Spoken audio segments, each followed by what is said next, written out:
What's going on YouTube? It's Unger to the Max here. A salute to you. And I hope you enjoyed Anti-Minnesota Day last week. I know I did because the Bears won. So guess what that means? I'm bringing Anti-Day back. But not just for the Bears.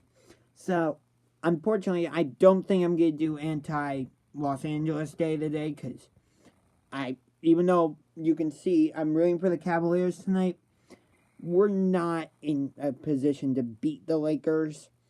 So, yeah, I'm going to pass on doing Anti-Los Angeles Day for now. But as you'll hear, it is coming. But I'm going to have to change the wording of it. So on Saturday is, well, let me just say it this way. Hail to the victors, valiant, hail to the conquering heroes, hail, hail the Michigan, the leaders, and best go blue. Hail to the victors, valiant, hail to the conquering heroes, hail, hail the Michigan, the champions of the West, go blue. So on Saturday is, my apologies to all Ohio State fans out there, but Saturday is Anti-Ohio State Day. So, you are not, try your best to avoid wearing the following: scarlet, gray, and anything associated with the Ohio State Buckeyes. You are, however, allowed to wear maize, which is essentially yellow, blue, and anything associated with the Michigan Wolverines. So, again, you're not allowed to wear anything associated with the Ohio State Buckeyes or anything that's scarlet and gray. But I'm sorry if I've really made some of you Ohio State fans upset. But you guys have gotten lucky far too many times this season. However, I do respect you guys as a school and as a football team. So, my apologies if I have made you upset at all. Hang on. But, yes, Saturday is still, but regardless, Saturday is still Anti-Ohio State Day. Sunday is Anti-Cincinnati Day. So that means, you're allowed to wear orange, but you're not allowed to wear black, and you're not allowed to wear anything associated with the Cincinnati Bengals. But you're allowed to wear anything that's orange or brown or anything associated with the Cleveland Browns, because the Browns are playing the Bengals in Cincinnati. Thus, Anti-Cincinnati Day. Monday is Anti-Tennessee Day. So that means you're not allowed to wear anything that's light blue or dark blue or anything associated with the Tennessee Titans. But you are allowed to wear anything that's red or blue or anything associated with the Houston Texans. However, next Sunday, so not Sunday the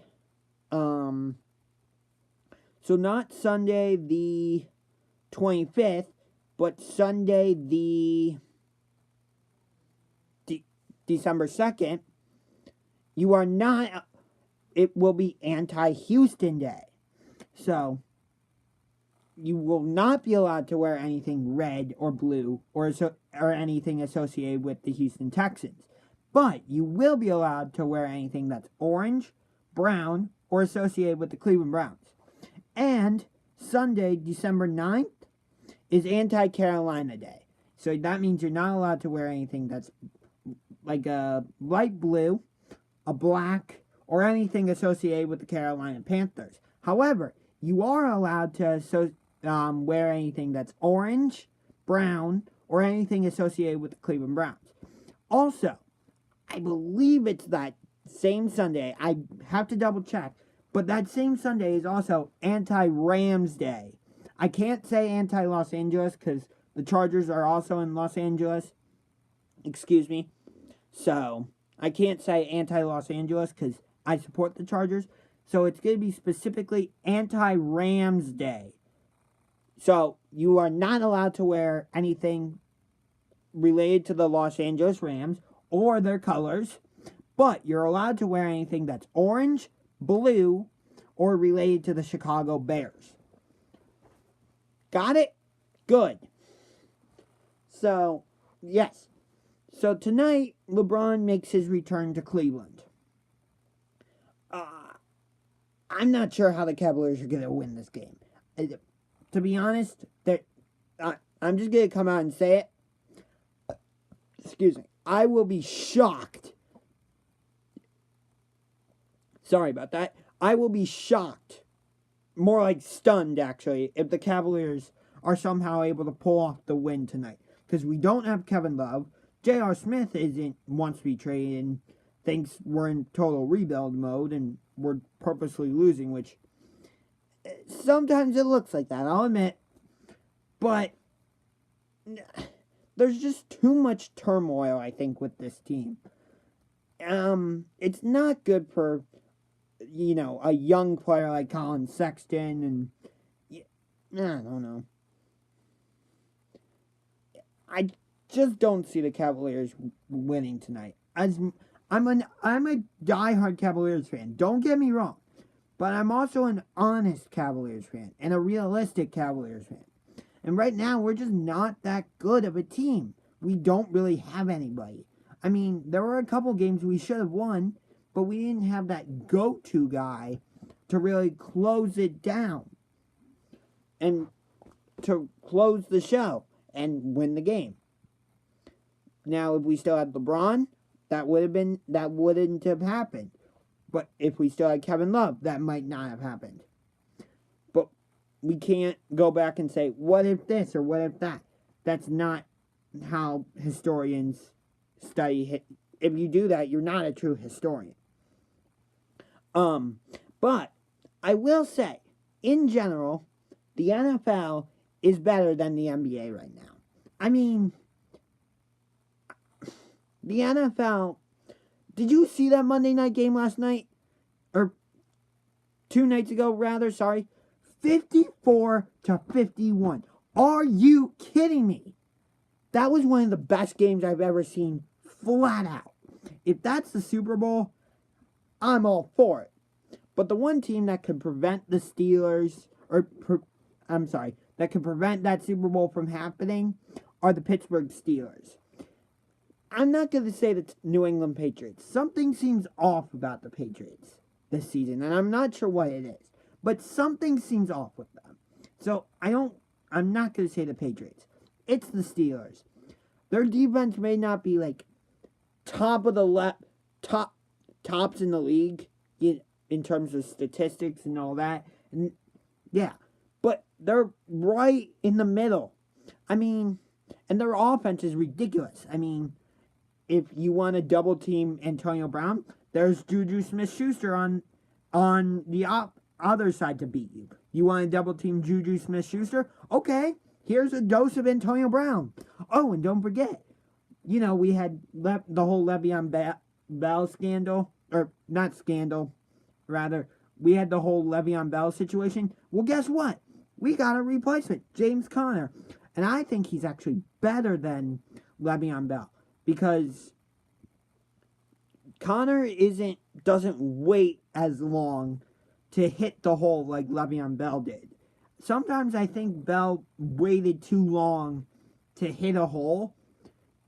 I didn't like his patience, but sometimes I just think he was a little too patient. And the other thing with Conner, the Steelers are using him in the passing game brilliantly. I mean, they're using him out of the backfield and having him run little button hooks and hook routes, and it's just the Steelers' offense is very fun to watch. So I think the Steelers could be the one team that wrecks it. Maybe Houston.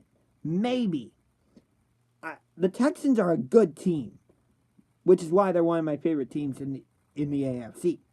And even though next Sunday is anti-Houston Day, I don't see the Browns beating the Texans in Houston. I think the Texans are just too good. But it's still going to be anti-Houston Day. But Monday is anti-Tennessee Day because I want the Texans to win that game. But in that Texans against Washington game, the Texans played very well in that game. However, unfortunately, Alex Smith broke his leg, or fibula and tibia, and I know the Texans defender didn't mean to do it. You never try to intentionally hurt a player, but I mean, I have to say, part of it, I think, is this whole rule, like, you know, a defensive tackle can't put their full weight on top of a quarterback, otherwise it's going to be a penalty. How is a defensive tackle supposed to stop their momentum when they're running right at a quarterback? How are they supposed to stop themselves before, before their body weight comes on top of the quarterback? How are they supposed to stop that? Seriously. But, I mean, Colt McCoy, I think, is going to do well for Washington, but I don't think Washington's going to win the NFC East. I unfortunately think it's going to be the Dallas Cowgirls. Philadelphia is experiencing major Super Bowl hangover. They do not look like they look like they do not look like the defending Super Bowl champions. I put defending in quotes because they don't look like the same team last year. I don't know if it's like losing their offensive coordinator. I think it's that. It's losing their offensive coordinator, losing their LeGarrette Blount, losing Jay Ajayi to injury. LeGarrette Blount went to Detroit. So it's all that, but there's just like a mentality that isn't right for Philadelphia, and I don't know why. But there's just something that's off with Philadelphia, and I can't figure it out. Now, I was reading an article the other day that said that somehow, someway, Browns are somewhat still in playoff contention. I don't know how, but possibly they are. Do I think they're going to make the playoffs this season? No. But if they keep Greg Williams and Freddie Kitchens, I think we could be a playoff team next season. But again, I like Greg Williams as head coach. If he keeps winning, if we do well in our last 6 games, I'm 100% for keeping him. No doubt. I'm 100% for keeping him as our head coach. But by the same token, look at what the rest of the NFL is doing. You got perfect example. Look at Monday night. You got Sean McVay on one side doing all these crazy things with this young offense and like putting up 50 points. And then on the other side with the Chiefs, I know Andy Reid's not a young coach, but he's doing all these gadget plays with Mahomes and sending Tyreek Hill in jet sweeps or faking a jet sweep and doing a play action pass off that. So, as much as I like Greg Williams, and again, I'm not saying get rid of Greg Williams. If he does well in these last 6 games against Cincinnati, Houston, Carolina, Baltimore, Denver, I'm sure I'm missing somebody. Cincinnati again. If he does well in these last 6 games, I'm all for keeping him as head coach. But if he struggles a little bit, keep him around as the defensive coordinator. By no means am I saying, he should be fired completely. No. Don't misinterpret what I'm saying. I'm saying keep Greg Williams, but maybe bring in a younger head coach who can really adapt to this new style of NFL, this high-octane offense style of the NFL. And you see it with some teams. If you do not change and adapt to this new style, you're going to be left behind in the station. It's just that simple. It really is that simple. But, I mean, so I have another thought. As of right now, the Kansas City Chiefs have the number 1 seed in the AFC playoffs. I think Pittsburgh is 2, New England is 3, Houston is 4, and I forget who the 2 wild cards are. But that one, if those 4 teams remain, and Kansas City somehow is able to end their playoff, is able to beat their playoff demons and actually make it to the AFC Championship, they would have home field advantage in that game.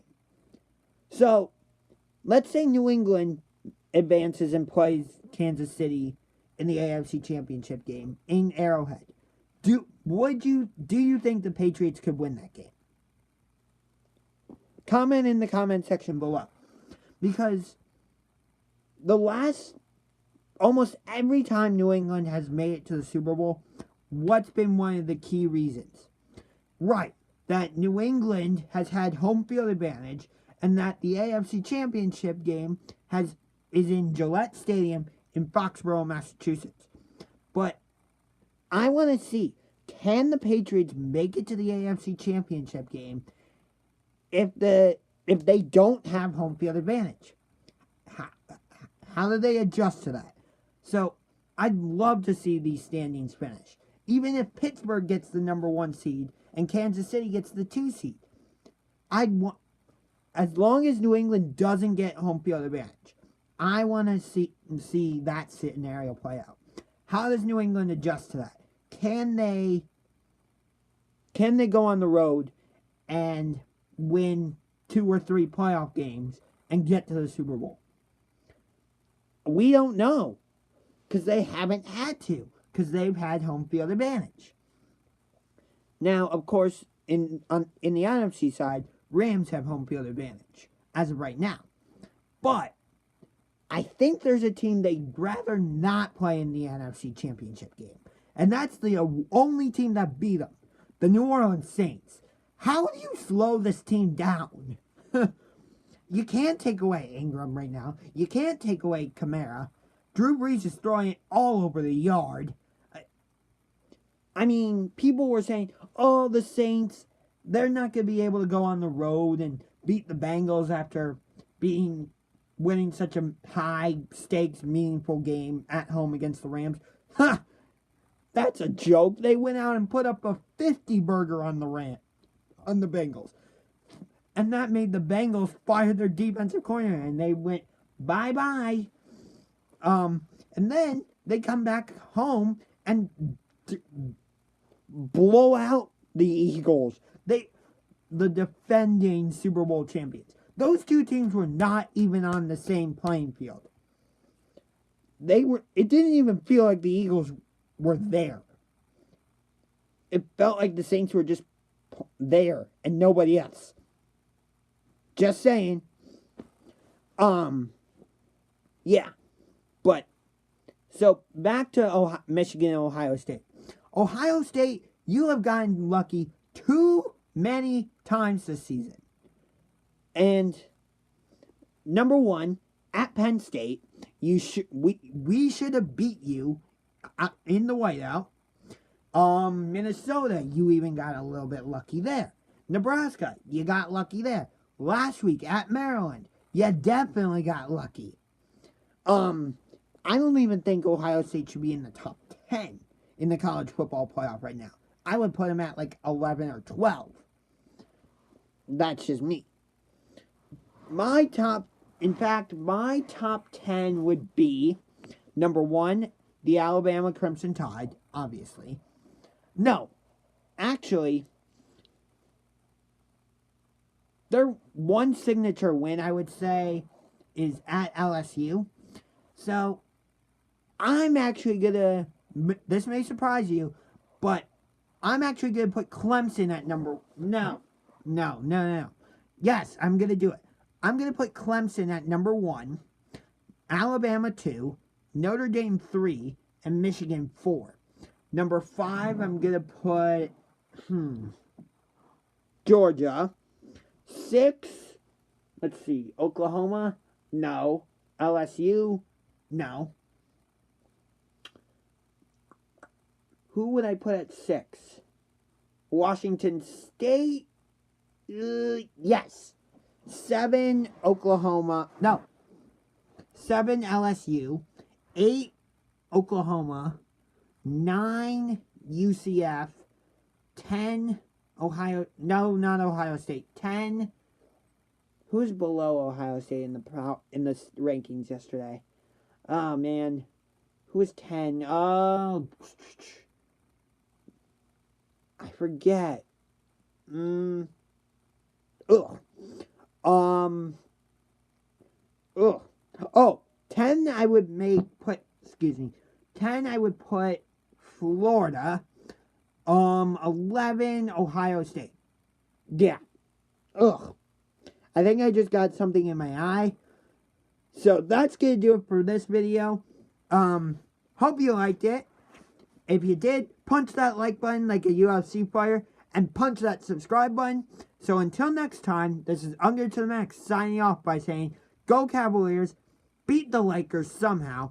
Go Blue Jackets, beat the Maple Leafs. Go Texans, beat the Titans. Go Browns, go Michigan. Hang on, let me start over. Go Michigan, beat Ohio State. Go Cavaliers, beat the Lakers. Go Blue Jackets, beat the Maple Leafs. And then beat the Penguins. And then beat Detroit, the Red Wings. I forget who the Seahawks play this week. I don't remember. But go Texans, beat the Titans. Go Browns, beat the Bengals. Go Bears, beat the Lions tomorrow. Go Saints, beat the Falcons. Yeah,